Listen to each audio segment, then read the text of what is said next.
أغرب شيء لما بيقولوا هي عمرها بهالعمر وبعدها بتلعب رياضة أو بعدها بتلعب تنس أو بتلعب كاراتيه.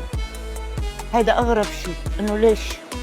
غريبة بالنسبة لإلها، لأنه هي ما لازم تقولها، لأنها هي قادرة تكون، لأن المرأة خلق العالم من رحمة. طيب شو أكتر كلمة بتسمع؟ التحديات.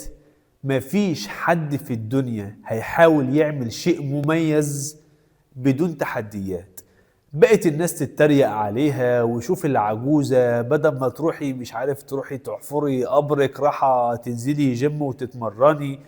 هي ربنا كاتب لها انها تعيش لحد ما يبقى عندها 89 سنة. تخيل كده لو ما كانتش بتتمرن ونزلت الجيم وهي عندها 50 سنة، كان زمان شكلها عامل ازاي النهاردة؟ كان زمانها بتدور على حد، معلش في الكلمة، يأكلها ويشربها ويلبسها وحتى يدخلها الحمام. النهاردة هي مدربة في جيم، مش محتاجة مساعدة من حد.